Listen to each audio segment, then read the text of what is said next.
Jina langu ni CPA Paul John Walalaze, ni meneja elimu kwa mlipa kodi Mamlaka ya Mapato Tanzania.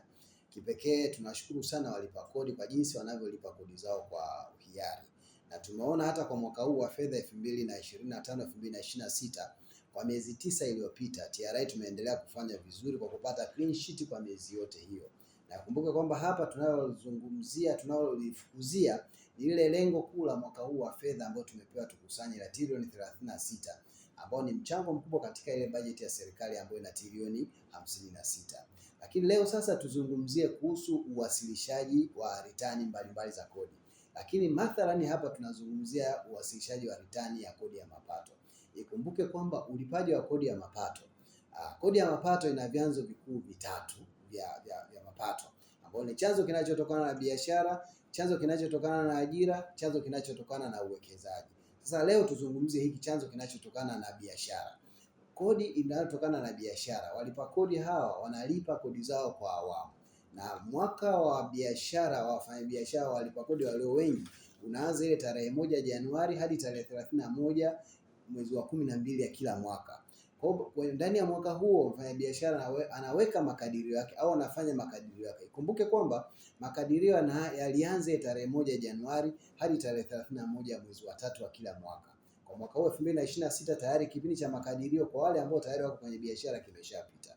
Lakini kwa wale ambao tayari wanatengeneza mahesabu yao, tunaita self assessment, wanaofanya self assessment ambao wanajikadiria wao wenyewe.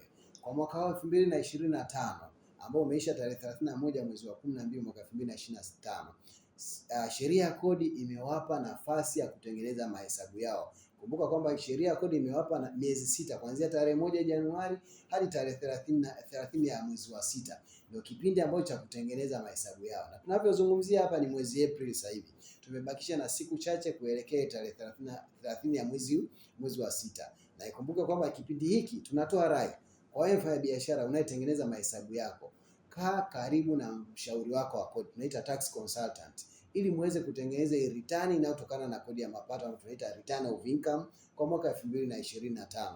Kumbuka kwamba kuchelewa kuwasilisha ritani hiyo inaambatana na adhabu mbalimbali ukiwasilisha ritani baada ile tarehe 30 ya mwezi wa 6. Kwa hiyo tunategemea kwamba mfanyabiashara atakuwa ametunza kumbukumbu zake, atakuwa anatumia mfumo wetu wa iDRAS katika kuwasilisha hiyo ritani yake ya mapato.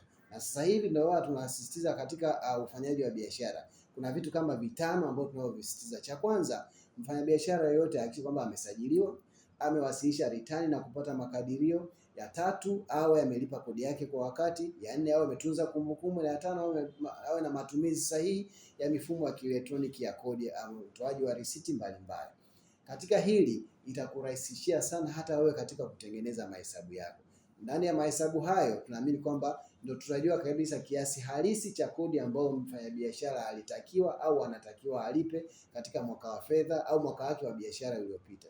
TRA tunatoa rai tu kwamba, na ahadi yetu kwa wafanyabiashara ya kwamba tutaendelea kuwa nao karibu, tutaendelea kuwaelimisha, tutaendelea kuwajuza kuhusu mabadiliko mbalimbali yanayotokea. Kumbuke kwamba sasa hivi ni bunge la bajeti. Kuna vitu mbalimbali ambavyo tunategemea kwamba vinaweza vikafanywa maboresho ya kodi. Hata ukiangalia kwenye tume ya Mheshimiwa Rais ya kuhusu maboresho ya kodi, kuna vitu mbalimbali ambavyo tunategemea, kuna vingine vitaanza kufanyiwa kazi mara moja. Na sisi Mamlaka ya Mapato Tanzania, kati ya vile vitu ambavyo vimewasilishwa karibia 284, karibia sehemu kubwa tumeshaanza kufanyia kazi. Lakini yote hayo tunapewa nguvu na nani? Na huyu mlipa kodi ambaye tunafanya naye kazi kwa ukaribu. TRA tunasema kwa pamoja tunajenga taifa letu, na ukiuza kumbuka kutoa risiti, na ukinunua kumbuka kudai risiti. Kodi yetu, maendeleo.